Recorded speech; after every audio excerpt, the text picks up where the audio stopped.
ಶ್ರೇಷ್ಠರು ಹಾಗೆ ಭಕ್ತಿ ಭಾವದಿಂದ ದೇವರನ್ನೇ ಒಲಿಸಿಕೊಂಡಂತಹ ಮಹಾನ್ ಚೇತನ ಶ್ರೇಷ್ಠ ದಾಸ ಸಂತ ಭಕ್ತ ಕನಕದಾಸರ ಈ ಒಂದು ಜನ್ಮದಿನದ ಅಂಗವಾಗಿ ತಮಗೆಲ್ಲರಿಗೂ ಕೂಡ ಹಾರ್ದಿಕವಾದಂತಹ ಸ್ವಾಗತ ಹಾಗೂ ಸುಸ್ವಾಗತ. 15ನೇ ಶತಮಾನದಲ್ಲಿಯೇ ತನ್ನ ಅಚಲವಾದಂತಹ ಭಕ್ತಿ ಭಾವದಿಂದ ಸಮಾಜಕ್ಕೆ ಒಂದು ಅಪಾರವಾದಂತಹ ಕೊಡುಗೆಯನ್ನು ನೀಡಿದಂತಹ ಶ್ರೇಷ್ಠರಲ್ಲಿ ಅತಿ ಶ್ರೇಷ್ಠರು ನಮ್ಮ ಸಂತರು. 1508ರಲ್ಲಿ ತಮ್ಮ ಜನ್ಮವನ್ನ ತಾಳಿ 1606ರಲ್ಲಿ ತಮ್ಮ ಕೊನೆ ಉಸಿರನ್ನ ಎಳೆದಂತಹ ಮಹಾನ್ ಶ್ರೇಷ್ಠರು ನಮ್ಮ ಸಂತರು.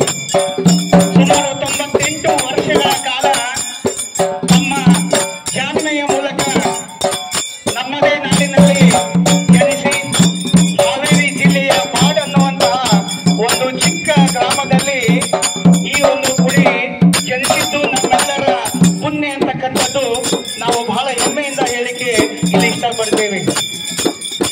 ಕುಲದ ನೆಲೆಯನ್ನ ಕಂಡವರಾರು ಅಂತಕ್ಕಂಥದ್ದನ್ನ ನೀರಿಗೆ ಕುಲವಿಲ್ಲ, ಆಹಾರಕ್ಕೆ ಕುಲವಿಲ್ಲ, ಭೂಮಿಗೆ ಕುಲವಿಲ್ಲ, ಮನುಷ್ಯರಿಗೆ ಯಾಕೆ ಕುಲ ಅಂತಕ್ಕಂತಹ ಪ್ರಶ್ನೆಯನ್ನ ಮಾಡಿದಂತಹ ಸರ್ವ ಶ್ರೇಷ್ಠರಲ್ಲಿ ಶ್ರೇಷ್ಠತನವನ್ನ ಮೆರೆದಂತಹ ಮಹಾ ಯೋಗಿ, ಮಹಾ ಭಾಷ್ಯ ಹಾಗೂ ಸಂತ ಶಿರೋಮಣಿ ನಮ್ಮ ಸಂತರು ಅವರೇ ಭಕ್ತ ಕನಕದಾಸರು.